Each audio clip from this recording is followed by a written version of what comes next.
Hi, everybody. This is Danette, and we're going to talk a little bit about Hostess coaching.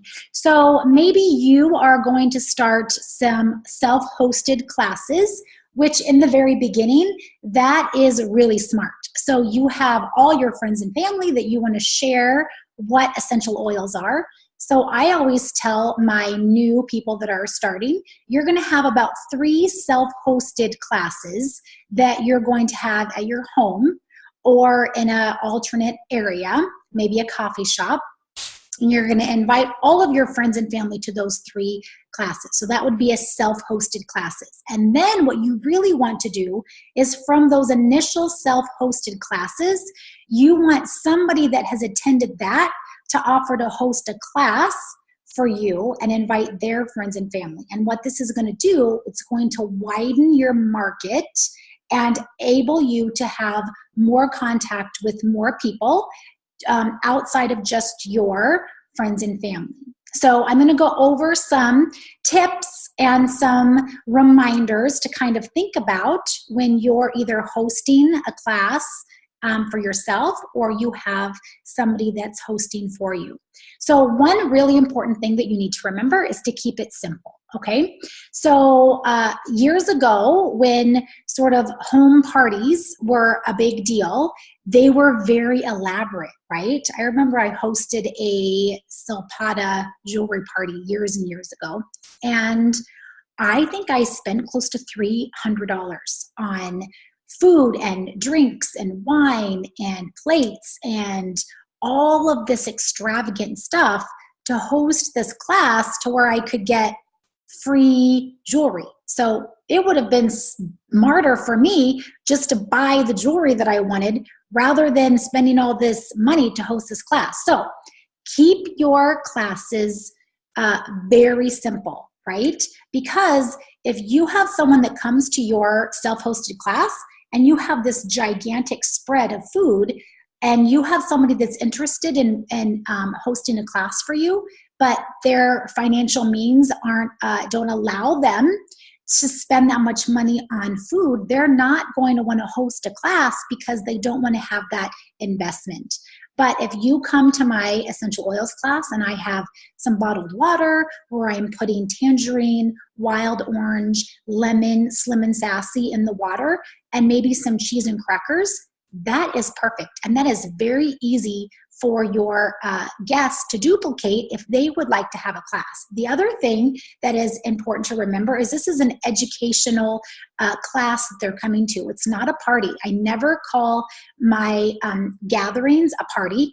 It's a class. The reason that they're coming is they are learning valuable information on how to change the way they're taking care of their family. So I don't want someone in the kitchen that needs to keep going back to get more brownie bites and more lasagna cups and more spinach and artichoke dip and more kebabs and fruit and all of this very interesting, enticing food. They're going to be very, it's going to be hard to keep them out of the kitchen and keep them in the living room listening to me if they're enticed by all of this food. Okay, so that's not why they're there. They're not there to get pampered and treated like it's a little mini wedding reception. They're there to hear the value of the information that you have that's going to completely change the way that they can take care of their health and wellness, okay? So keep things very simple. Alcohol is a little bit of a touchy subject, so I have done some wine and cheese girl night couples where we've had some wine. Just be mindful that the more alcohol someone drinks, the more likely they are to probably purchase more than they had anticipated and then have buyer's remorse.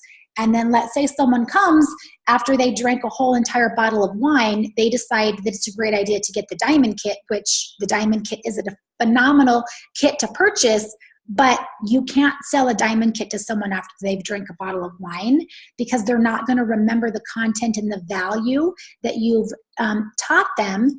And then they're probably going to end up returning the kit because they don't remember why they purchased the diamond kit. So small amounts of alcohol is completely fine. Excessive amounts of alcohol is going to turn into a lot of follow-ups later and a lot of having to reteach what you taught them because they don't remember what you taught them. Okay.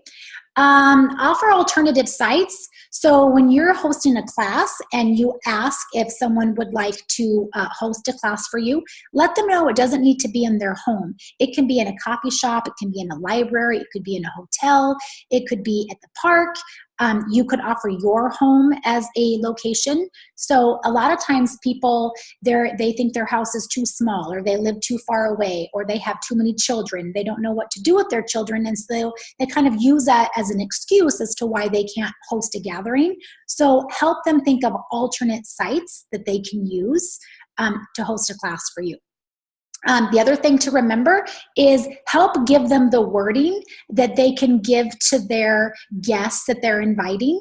One thing is to remember to make sure they call it a class, not a party, and help your hostess personalize the invitation and the wording to the person that they're inviting. So if someone was inviting me to a essential oils class and they said, hey, Danette, I'm having a essential oils class on Tuesday, February 24th, and I would love for you to come. I noticed that your son, Noah, wrestles, and there are some great essential oils that I think will help with his sore muscles and joints. I also have a great oil that helps with fungus, and I know that wrestlers sometimes have issues with fungus, like ringworm is really kind of rampant in the wrestling world because of wrestling mats.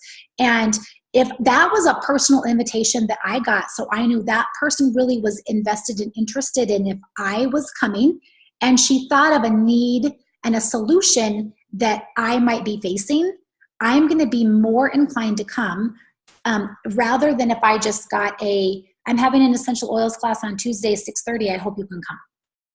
That doesn't really feel very inviting and personal to me. So one other thing to remember is don't ever do a group text and send it out to a whole bunch of people about your essential oils class. People don't like getting massive group text.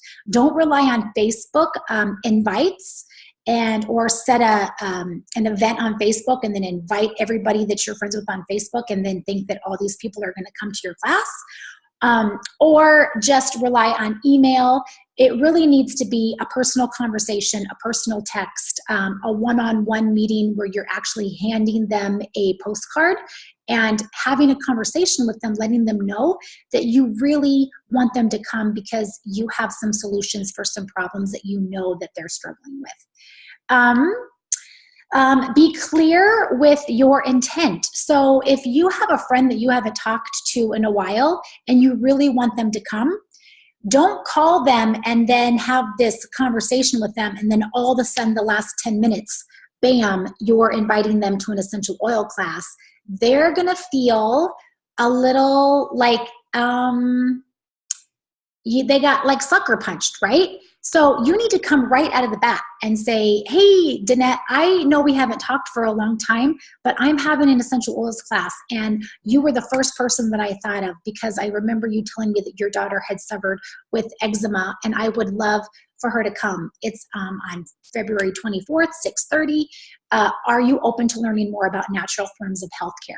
Okay, so I'm getting it out. I'm letting them know right from the very beginning why I am calling them. So there's no question what my intent was. And then you can spend the rest of the conversation catching up on life and figuring out what's going on with them. And they're not going to feel like that they were kind of sidelined, blinded from you trying to sell them something, okay? I also like to have clear expectations with my hostess, what their benefit is going to be. So if I have someone that's hosting a class for me, I'm going to let them know what my expectations are as far as keeping food simple, alcohol limited, if I want pets to be put away, if children are going to be invited, just so there's no surprises when I show up to teach the class. There's very clear expectations from what they can expect from me and what I can expect from my hostess. Also, I'm going to set clear expectations as far as what they're getting as their hostess gift. So if I'm offering a free diffuser or an essential life book or a free product, I need to let them know what my expectation is for how many guests that they need to have come. Do they need to have 10 guests that come? Do they need to have 5 guests that come? Does their class need to have a certain dollar amount at the very end for them to receive their gift? Because I've done some classes where I wasn't clear with the expectation, and I offered a free diffuser, an essential life book, and free product, and they had one person show up, and it was their 12-year-old neighbor, and that was her guest. And I hadn't set clear expectations as to what it looked like to receive the hostess gift. So I had to give her about $75 worth of stuff because I wasn't clear as to what it looked like for getting the hostess benefits. So when you do have someone that's generous enough to have a class for you, just make sure that you have set aside time to discuss with them kind of what it looks like, because you want to reward them with something for opening up their home and inviting their friends in, but just so everybody knows, so you're on the same page. Let's see. So don't rely on Facebook. Clear expectations, personal reason for having the guests come. I'm just going over my notes to make sure I don't miss anything. Keep it simple. Offer alternative sites. I think that's about it. So just remember that one way to keep the momentum going in your doTERRA business is to consistently have classes scheduled in your calendar, and that's having friends and family host classes for you so you can widen your warm market. So at the end of every single class I teach, I'm going to show what somebody can get by hosting a class. So it could be a diffuser or the book or the free product. So at the very end, you're sort of enticing them with hosting a class. One other thing to remember is if you have someone come to the class that would like to host for you, don't give them the book and the diffuser and the gift then. You're going to want to wait until you actually have the class and then present it to them during their class. Because if you give it to them ahead of time and then they cancel or they need to reschedule or they don't answer your phone calls, it's going to be really hard for you to get that back. So just learn from me. Don't give it ahead of time. Wait until they actually have the class for you.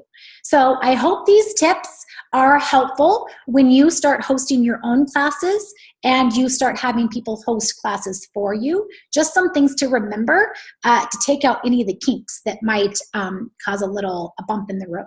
So hope you've enjoyed this short video and enjoy the rest of Build Your Bootcamp.